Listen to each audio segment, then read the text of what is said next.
Assalamualaikum warahmatullahi wabarakatuh. Perkenalkan, nama saya Zafira Widyastuti dengan NIM 4445212 dari Prodi Ilmu Kelautan. Di sini saya akan menjelaskan tentang pilar nomor 1, yaitu pengelolaan sumber daya kelautan dan pengembangan sumber daya manusia. Pendahuluan, Indonesia disebut sebagai negara maritim karena sebagian besar wilayahnya terdiri atas lautan. Indonesia juga diakui secara internasional sebagai negara maritim yang ditetapkan dalam UNCLOS pada tahun 1982.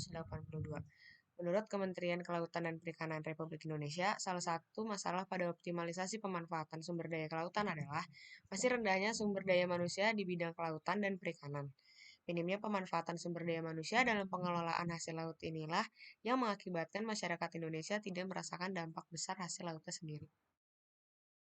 Jadi solusinya, sebagai salah satu cara untuk mengoptimalkan kemakmuran masyarakat di bidang perikanan, terutama bagi masyarakat yang berprofesi sebagai nelayan di Indonesia adalah dengan bantuan subsidi dari pemerintah dan alat teknologi yang dapat membantu para nelayan dalam mencari ikan. Subsidi tersebut bisa berupa kapal, jala, radar, dan perlengkapan nelayan lainnya. Kapal-kapal baru dibutuhkan oleh nelayan karena buruknya kondisi kapal nelayan Indonesia saat ini yang jelas dapat menghambat proses penangkapan ikan. Kondisi ini diperparah dengan buruknya ekosistem laut yang disebabkan ulah nelayan kapal-kapal besar yang gemar menggunakan bom ikan. Akibatnya fatal, yaitu bisa mengakibatkan ekosistem laut menjadi rusak dan populasi ikan menyusut drastis. Hal ini memaksa nelayan melaut lebih jauh lagi. Begitu juga dengan radar, teknologi ini dikembangkan peneliti dan perekayasa loka perekayasaan teknologi kelautan (Wakatobi). Teknologi lain yang dapat kita manfaatkan dalam membantu meningkatkan hasil tangkapan nelayan adalah GPS. Penggunaan GPS memungkinkan nelayan untuk merekam lokasi penangkapan mereka dan mendapatkan informasi mengenai data spasial dan temporalnya. Hasil dari data rekaman tersebut dapat dimanfaatkan oleh nelayan untuk mengevaluasi pola penangkapan ikan. Dan juga, GPS dapat memberikan informasi mengenai perilaku menangkap nelayan dan distribusi ikan secara spasial sehingga dapat memberikan informasi untuk perbaikan manajemen perikanan. Penjelasannya, pengelolaan sumber daya kelautan meliputi pemantauan dan pemanfaatan samudra dan laut kita. Hal ini termasuk konservasi, restorasi lingkungan perairan, penelitian air dan air tawar. Ada dua komponen utama yang membentuk pengelolaan sumber daya laut. Ini adalah konservasi laut dan pengelolaan lingkungan laut. Fungsi utama dari konservasi laut adalah untuk menjamin keseimbangan ekologi dan keanekaragaman hayati lingkungan perairan. Beberapa upaya konservasi laut fokus pada ekosistem laut seperti kehidupan laut, habitatnya, dan persediaan makanannya. Yang lainnya yaitu mencoba untuk melestarikan atau memperkenalkan kembali spesies yang telah punah karena campur tangan manusia atau penyebab alami. Konservasi laut dan pengelolaan lingkungan laut diperlukan untuk menjaga keseimbangan ekologi dan kekayaan hayati lingkungan perairan kita. Komponen penting lainnya dari pengelolaan sumber daya kelautan adalah perencanaan pesisir dan kelautan. Pengelolaan sumber daya pesisir dan laut berkaitan dengan isu-isu yang mempengaruhi wilayah pesisir dan laut yang meluas ke perairan internasional dan sekitarnya. Pengelolaan sumber daya kelautan dan pengembangan sumber daya manusia adalah dua hal yang saling terkait dan penting dalam meningkatkan potensi kelautan Indonesia. Faktor diantaranya yaitu ada pengembangan SDM kunci optimalkan potensi laut Indonesia. Pengembangan SDM di bidang kelautan adalah salah satu kunci mengoptimalkan pemanfaatan potensi kelautan Indonesia yang melimpah dan bisa dioptimalkan. Karena dengan mengembangkan SDM, maka potensi laut Indonesia bisa diolah lagi sebaik mungkin. Yang kedua, kualitas dan kuantitas SDM.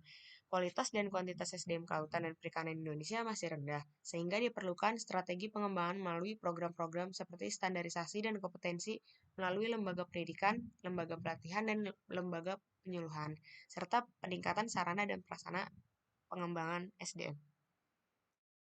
Yang ketiga ada kebijakan ekonomi kelautan. Kebijakan ekonomi kelautan yang tepat sangat penting dalam pengembangan SDM, terutama perikanan laut.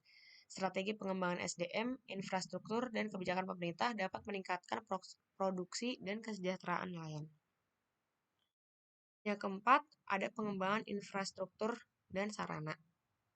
Pengembangan infrastruktur dan sarana kelautan dan perikanan seperti peningkatan sarana dan prasarana pengembangan SDMKP, memperbaiki kurikulum dan tenaga pengajar dengan kompetensi dan sertifikasi, serta peningkatan kerjasama dengan perusahaan atau negara pengguna SDM kelautan dan perikanan, sangat diperlukan untuk meningkatkan kualitas dan kuantitas SDM. Pengelolaan sumber daya kelautan meliputi pemantauan dan pemanfaatan samudra dan laut kita. Ya, hal ini termasuk konservasi, restorasi lingkungan perairan, penelitian air, dan air tawar. Ada dua komponen utama yang membentuk pengelolaan sumber daya laut, yaitu ada konservasi laut dan pengelolaan lingkungan laut. Fungsi utama dari konservasi laut adalah untuk menjamin keseimbangan ekologi dan keanekaragaman hayati lingkungan perairan. Beberapa upaya konservasi laut fokus pada ekosistem laut seperti kehidupan laut, habitatnya, dan persediaan makanannya. Kemudian mencoba untuk melestarikan atau memperkenalkan kembali spesies yang telah punah karena campur tangan manusia. Konservasi laut dan pengelolaan lingkungan laut diperlukan untuk menjaga keseimbangan ekologi dan kekayaan hayati lingkungan.